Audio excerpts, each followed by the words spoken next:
last year, averaging 421 yards per game and finishing with 41 touchdowns and just 10 interceptions. Andy Reid sounds like he's pretty happy about getting the real work in. You're excited every time you come out for this. You're not only are you just getting back into where you can put a helmet on and come out and practice, but then you got new guys involved. So it's, from a teaching standpoint, it's always exciting, and I'm sure this won't be any different. I think the biggest thing was just getting in that huddle, calling the play, and then knowing it. I mean, I'd studied all of the installs that we did this morning, and I did all that stuff like that. But whenever I got out there and called it, then I had to look out there and see the guys and making sure everybody was in the right position. Just that was pretty much the process I thought was a lot harder than I thought it was going to be. Just the dream becoming true. I mean, it's just a start, but at the same time, I mean, you're in the NFL, and it's hard to believe, but I mean, you're here, and I mean, that's just something that not a lot of people get to experience. GM John Dorsey runs the draft for the Chiefs, and he said the consensus is Mahomes is an unbelievable talent. Is the consensus that this was a good move, 17 spots up? I think the key thing to understand about the Chiefs is they believe they have a playoff caliber roster. And if you believe you have a playoff caliber roster and you have a long-term concern about quarterback and you have a quarterback you really like, then yes, this is the kind of move that can make sense.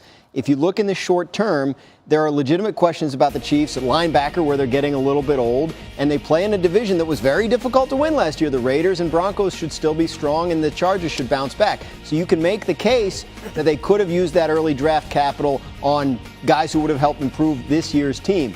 But they took the long view, which is often the right way to go in the draft, right? More so than any other position, a quarterback can be dictated, his success can be dictated by the circumstances around him. If Patrick Mahomes was thrust into a start-now proposition, I think there are a lot of people in the NFL that would say too much, too soon. Too much of a transition from the offense he played at Texas Tech to what he will do at the NFL level. Too many poor decisions at times during college. Now, some of that might be that they had to score 55 points a game or else they were going to lose, but still, this is a soft landing spot for Patrick Mahomes. He's not going to play this year unless something goes terribly awry or the team is blowing out games and he's in fourth quarter mop-up duty. And think about the coaching staff he walks into right now. Andy Reid is one of the best quarterback tutors in the NFL. Matt Nagy, their offensive coordinator, played himself, has been quite the quarterback tutor himself during his coaching career. And then Brad Childress, the assistant head coach, another coach with quarterback pedigree. This is the sort of perfect pace for Patrick Mahomes. Quiet 2017, and maybe in 2018 he takes over. And that's an aspect of this that we discuss not often enough, is the developmental aspect. Patrick Mahomes ideally is not the player he ultimately will be, and ultimately meaning 2 years from now, 5 years from now, 10 years from now, all different kind of players. So you put him in a situation with a stable coaching staff, with security. You put him in a situation where they can focus on his development because they have a plan in place and they have experience doing it and also coaching the team at the same time. So from Mahomes' standpoint, yes, absolutely a great spot.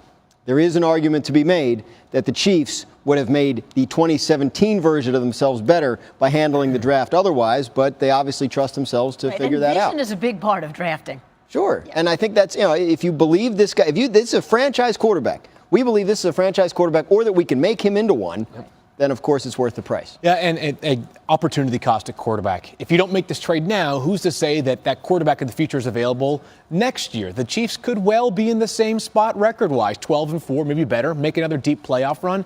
Yes, next year's quarterback class is already being revered for what it promises. We'll see.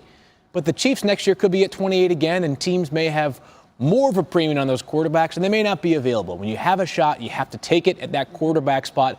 And Dan, you're right that maybe this cost the 2017 roster incrementally in a negative way, but I think all NFL teams strive for a team that consistently competes for championships. It doesn't mean just what you can do for this year, but also what can this mean to the franchise for the next 5-10 years. If Mahomes is the real deal, this team is set at the most important spot for a long time. And the name that you hear, whether it's the area scout who drafted him initially or even people behind the scenes at the Gruden QB camp, Steve McNair. Yeah. Right? How about that? Pretty good comp. Say if that's the player